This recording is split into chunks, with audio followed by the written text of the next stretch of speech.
I'm David Hall, and I am glad that you have chosen to listen this afternoon. As you know, we have the Fab Four Festival going on today and tomorrow here in Nashville at the Cannery Ballroom. And, of course, we've already talked to May Pang this week, who is part of the festival. Louise Harrison was here yesterday. And today I'm really excited to have Joey Molland of Badfinger here. Welcome, Joey. Well, hello there. It's good to have you back in Nashville. I'm excited to be here. Joey, of course, is a guitarist and singer and songwriter in the classic lineup of Badfinger, the most successful and best remembered of all the acts that the Beatles signed to their Apple Records label. And Joey, the big news, I think, is that according to the Fab4Festival.com website, you're planning to move to Nashville. This is true. This is very true. We've got our house up for sale. I live up in Minneapolis. We've lived there for about 25 years. It's where my wife is from. And I've been coming to Nashville, of course, over the course of my career, and I've made a few friends here. And we've come to realize that this is where we want to live. So we're going to come down here probably in the spring of next year and find ourselves a place and settle here. That's great news, and spring will be a beautiful time to be in Nashville. I believe so. I also hear that you have done some writing and you're going to be releasing an autobiography. Is that true?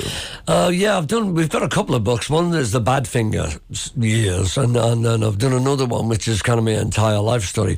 Sounds a bit egotistical to be talking about writing a book about your life, but a couple of books done. I've got the Badfinger story needs the photographs and editing doing. The other one is complete, and we're kind of shopping it for a publisher. Hint, hint. So I have. Yeah. Well, that's great. When I Was a Boy, is that the one that's the whole life story? When I Was a Boy, yeah. It's my whole story. When I Was a Boy is a song I had on my last solo album, This Way Up, which was went the same way as my first solo album, which wasn't very far, unfortunately. But yeah. Well, of course, we know that you were from Liverpool. That's where Badfinger was from, just like the Beatles. But you have lived in America for many years, as you said. Mm-hmm. When did you make that jump? 75, January, early 75. The Badfinger, original lineup of the Badfinger band had broken up. And, America's been in my dreams since I was a boy. And the first thing we did was move to L.A. We went to L.A., my wife, Kathy, and I, and we stayed there for about 8 years and had a couple of kids. And we decided to move back to Minnesota, raise them up around the family, and we've done that now, and that's all done, and kids are all grown up and huge American boys. And we're coming to Nashville. That's going to great. disrupt the place a little bit, maybe. All right. Hey, Joey, I know that probably the Beatles Association was a double-edged sword in some ways. Opened many doors, no doubt. Probably still does, but also difficult in some ways, maybe to establish a separate identity from that thing. We got compared to the Beatles a lot.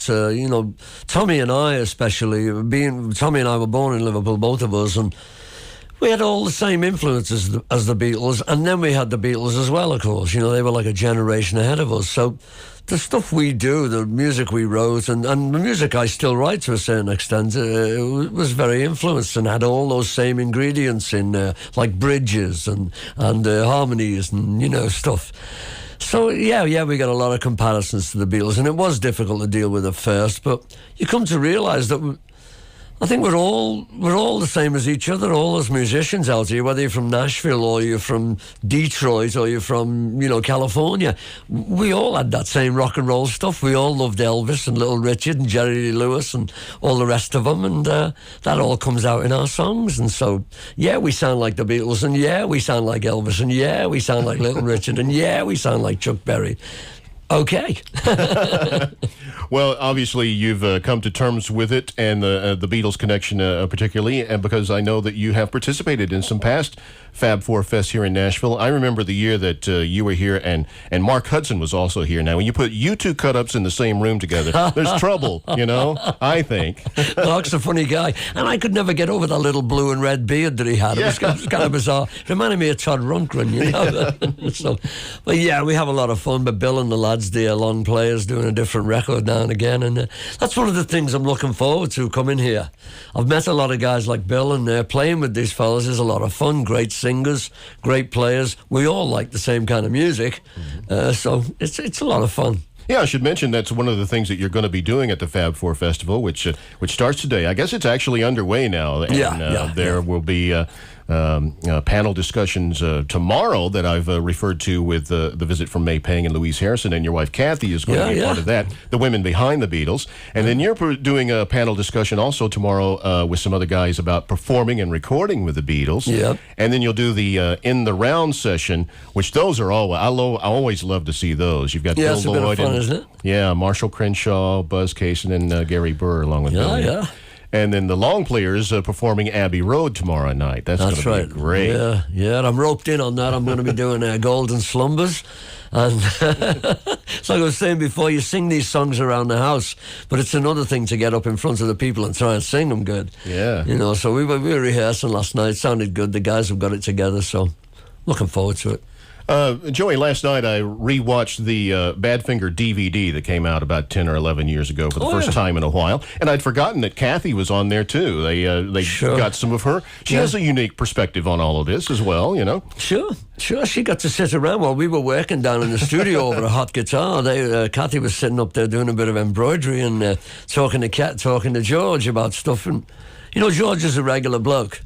And, you know, he'd rather talk to you about where'd you get those jeans than talk about the Beatles and stuff like that. So for him to sit with Kath and talk with her, and that's partly what they're going to talk about tomorrow at the festival, is those experiences of sitting around and talking about normal stuff with Beatles. Yeah. One of the things that you talked about in the DVD, which confirmed something that May Pang told me Wednesday when she was in here, was that when you went to John Lennon's house to record the Imagine album, and this was in England, that there was a room full of Dr. Pepper. May said she had to ship cases and cases of Dr. Pepper over there to fuel the Imagine sessions. Apparently he loved the stuff. I guess so. I never found out the reason, but there it was. We just, when we went to John's house, you know, you naturally kind of divert and look at other things around. It's John Lennon's house, after all. And sure enough, there was a room just full, packed with Dr. Pepper. It was unbelievable, yeah.